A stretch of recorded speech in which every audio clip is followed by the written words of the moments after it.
On a story we mentioned earlier, and that is the sad news that former Johannesburg Mayor Mpho Moerane died last night. Remember, he had a car crash last week.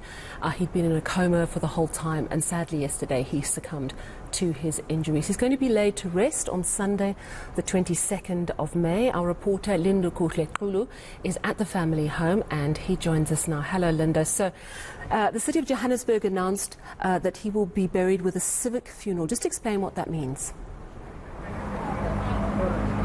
Well, Sally, according to the Speaker of the Johannesburg Council, Vasco da Gama, this is the highest honor in terms of a funeral that can be given to anyone in the city of Johannesburg. And they are saying that it is an honor that is also bestowed upon those that have served the city of Johannesburg diligently, particularly within the chambers of that Johannesburg Council. So we also understand that this was important for the current leadership of the city of Johannesburg, the executive that was led by Mpho, the current mayor for the city of Johannesburg, to come here and offer the family that civic funeral. They are saying that Mpho Moerane is not just a person who served within the council, but he was also at the helm of the city of Johannesburg as the previous mayor of the city. So that is why they were here to actually offer that honor to the family. We understand the family has accepted that, and services of the city of Johannesburg will then be used in terms of putting Moerane to his final resting place. The Speaker of the city of Johannesburg again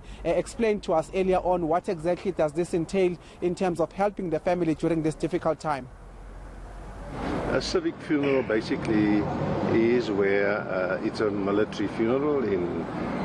At the national level it would be a military funeral. At the local level it would be JMPD, its officers, and we would have one of the fire trucks carry the body, and obviously there will be a specific way of how the funeral on the day is conducted.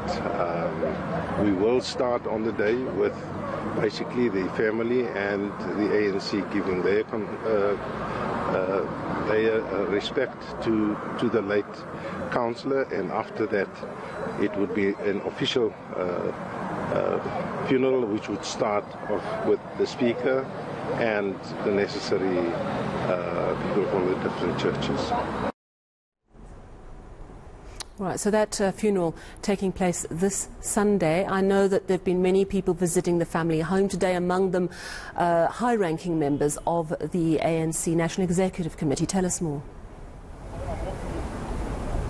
Well, high-ranking members of the ANC from the NEC, the National Executive Committee, were here as well, conveying the message from the highest office of the ANC to say that they are also aware of some of the strides and inroads that Moerane had made in terms of serving the region of the ANC, but also just in terms of him being an activist in some of the youth structures from Alexandra Township, and that is why they were also here. Some of those leaders include Paul Mashatile, the Treasurer General of the ANC, basically saying that he does not know him as just a leader. He was also interacting with him in terms of being a person, both of them coming from the Alexandra Township, and he says that one of the things he should be remembered about is his character that did not just benefit the ANC but also benefited those within his communities. Take a listen to those sentiments shared by the Treasurer General of the ANC. Many will say that he's a former mayor of Johannesburg, but he was much bigger than that. He was a community leader, a businessman in his own right, a philanthropist. Comrade Mpho will make sure that those who have challenges are assisted. Many people know in Alex that if you have difficulties, you can go to Mpho Moerane, he will assist you. You also spoke to Dada Morero, and Mpho Moerane were going to be up against each other for possible chairpersonship of the ANC in Johannesburg, but they were long-time friends. What did he say?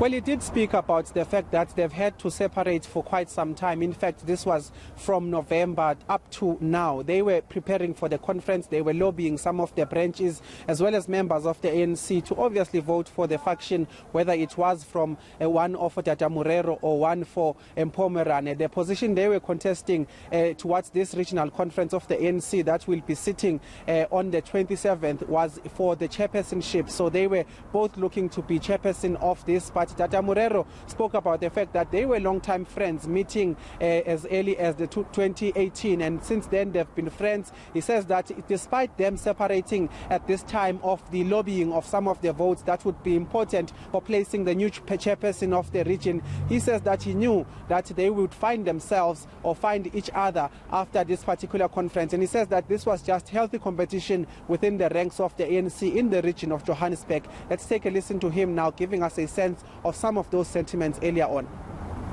Conference would obviously get back together. It's a contest period. It's a period of contesting, so we would naturally be apart. But I'd guess that after conference we would have been able to come back together and continue to live together, because what was happening from November to now was basically the contest for conference. We will sit as the RTT possibly on Monday, Tuesday, and make a reflection of our readiness to proceed.